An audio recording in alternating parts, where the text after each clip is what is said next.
인생 선배 장희윤의 사춘기 부모 수업.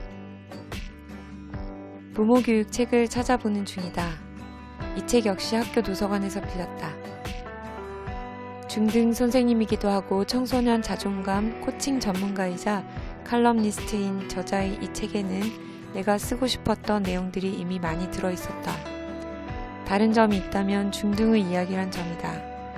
하지만 사춘기라는 면에서 일맥상통하여 도움받을 내용이 정말 많아서 메모하며 유익하게 읽을 수 있었다. 이 책은 5개의 장으로 되어 있고 각 장은 8, 9개의 레슨이 들어있다.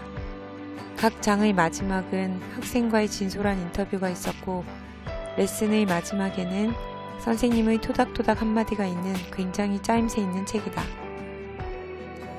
내가 쓰고자 하는 책의 구성과 거의 비슷해서 놀랐다. 이 책을 읽으면서 나도 우리 반 아이들을 인터뷰하거나 설문조사한 내용을 넣으면 재미있을 것 같다는 생각을 했다.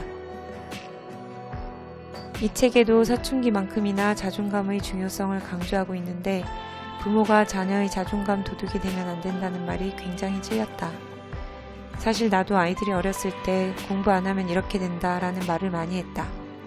엄마는 왜 저주의 말을 하세요? 하고 말했던 게 아직도 생각이 난다. 그 후로는 되도록 그런 말을 하지 않으려고 노력했다. 아이들에게는 현실 직시가 저주로 들릴 수도 있다는 것을 깨달았기 때문이다. 그때 만약 괜찮다고 다음엔 더 잘할 수 있다고 말해주었으면 어땠을까 하고 생각할 때가 많다. 다늦게 아이들 사춘기 말미에라도 아이들을 존중하고 늘 용기 주며 격려하고 있다는 것이 아쉬우면서도 다행스럽다.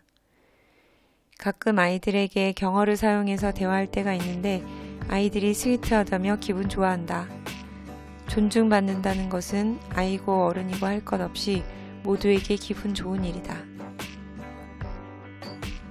사춘기의 아이들은 상처도 쉽게 받는다. 절대 부모가 언어폭력을 해서는 안 되겠다.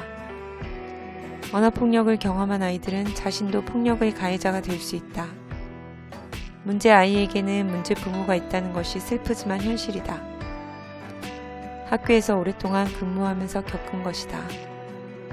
자녀가 나와 똑같은 모습으로 학교 생활을 하고 있다는 것을 안다면 자녀 앞에서 보다 조심스럽게 행동하고 말하게 되지 않을까?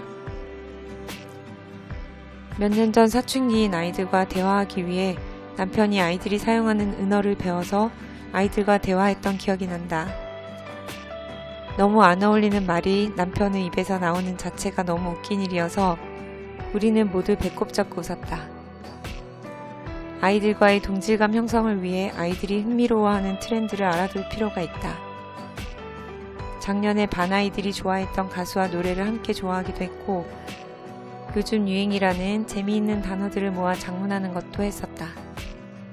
서툴긴 해도 교사나 부모가 자신과 관심사를 공유하고자 노력하는 모습을 보는 것만으로도 아이들은 마음의 문을 열지도 모른다. 아이들의 정신건강에도 관심을 가져야 한다는 부분을 읽으며 마음의 종이 울리는 느낌이었다. 상담을 받으면 좋아질 것 같은 아이들이 간혹 있는데 부모님께 그 말씀을 드리기가 쉬운 일이 아니다. 하지만 아이와 부모를 위해 용기 있게 상담을 권유해야겠다. 무시로 잠을 청하는 아이들은 기면증을 의심해 보아야 한다는 것이 충격이었다. 단순히 전날 잠을 잘 못 잤거나 몸이 약해서 그런 거라 생각했는데 그게 아닐 수도 있다는 것이다. 요즘은 ADHD가 흔해졌다. 난독증은 아직 보지 못했는데 두 경우가 많이 다르지만 구별하기 쉽지 않음도 알 수 있었다. 자녀를 통제하기보다 유심히 관찰하여 멋진 인생 선배로 상담자가 되자. 권위를 내세우기보다는 자녀와 혹은 학생과 인격적인 만남을 갖도록 해야겠다. 성공한 사람들은 어린 시절 부모의 존중을 받았다고 한다. 자녀를 존중하고 스스로 행복한 삶을 살며 자녀의 멘토가 되도록 늘 노력하자.